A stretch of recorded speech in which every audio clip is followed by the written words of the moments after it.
Hello dear friends, नमस्कार। आपका स्वागत है आपके अपने न्यूज़ चैनल ब्रेन की न्यूज़ में। और आज हम आपको खबर बताने वाले हैं कि डिस्ट्रिक्ट फिरोजाबाद के नगलाबी कस्बा में डीके गुप्ता जो आपके बीजेपी के नेता थे, उनकी गोली मारकर हत्या कर दी गई है। तो ये बीजेपी के मंडल उपाध्यक्ष थे आपके नगलाबी से, और ये इनका फाइल फ़ोटो है। इनकी गोली मार के ताबड़तोड़ गोलियां मारी गई हैं। इसमें 8 से 10 गोलियां मारी गई हैं शनिवार रात को। और इस तरीके से इनकी हत्या बीच सड़क पर, एक तरीके से ये वॉकिंग करने के लिए आए थे और उसी समय इनकी हत्या कर दी गई है। तो अपराधी गोली मारकर फरार हो चुके हैं।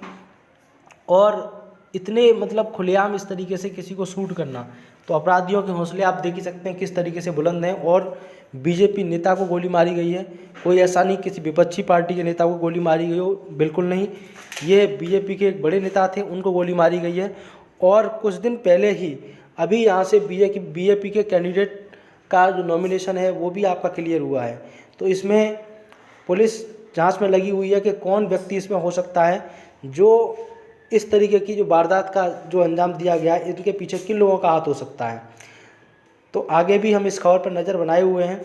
तो बड़े ये दुख की बात है कि इस तरीके से किसी व्यक्ति को एक रास्ते चलते हुए गोली से शूट कर दिया जाए, उसको मार दिया जाए। तो ये वास्तविक एक गलत न्यूज़ है, एक तरीके से कह सकते हैं, एक बहुत ही बड़ी खबर कह सकते हैं। और क्षेत्र में किस तरीके से जो आपके बदमाश हैं वो किस तरीके से बेखौफ घूम रहे हैं, फिरोजाबाद ज़िले में किस तरीके से बदमाश बेखौफ हो चुके हैं, इसका एक जीता जाता नमूना आप कह सकते हैं।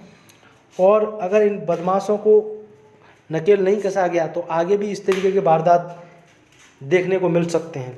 इसलिए हमारी सरकार से दरख्वास्त है कि वो ऐसे अपराधियों को तुरंत पकड़ें और उन्हें तुरंत बड़ी से बड़ी सज़ा का ऐलान करवाएं या फिर उनका एनकाउंटर करवाएं, क्योंकि ऐसे बदमाश समाज के लिए और सभी लोगों के लिए, दोनों के लिए खतरा बन चुके हैं। तो आप जानते हैं जैसा कि डीके गुप्ता नगला बीच के व्यापारी थे और साथ के साथ वो एक बीजेपी के बड़े नेता भी थे, समाज के लिए कार्यरत थे, समाज के लिए कार्य कर रहे थे। लेकिन उनको जिस तरीके से एक टारगेट किलिंग करके जिस तरीके से उनको मारा गया है, तो ये काफ़ी चिंता का विषय है। इस तरीके से बीजेपी के नेताओं को टारगेट करना, छोटे नेताओं को टारगेट करना, ये एक गलत सूचना की तरफ इंगित करता है। आगे भी हम इस खबर पर नज़र बनाए हुए हैं, देखते हैं आगे क्या होता है। और हमें जल्द और भाइयों, इसी बीच पूरे दिन आपका नगला बीच में आप कह सकते हैं जाम की स्थिति बनी रही। आप टूंडला में और नगला बीच में पूरा एटा और आगरा वाला रोड है, पूरा जाम में रहा। और जो आपके यात्री हैं उनको बहुत खासा आप कह सकते हो परेशानी हुई। और बसें भी अपने रूट को बदल के जा रही थी, क्योंकि वहाँ के जो उनके समर्थक थे उन्होंने जाम लगा दिया डीके गुप्ता को न्याय दिलवाने के लिए। वहाँ पर पूरे दिन जाम रहा आज, और पूरे दिन गाड़ियाँ इधर से उधर दौड़ती रहीं।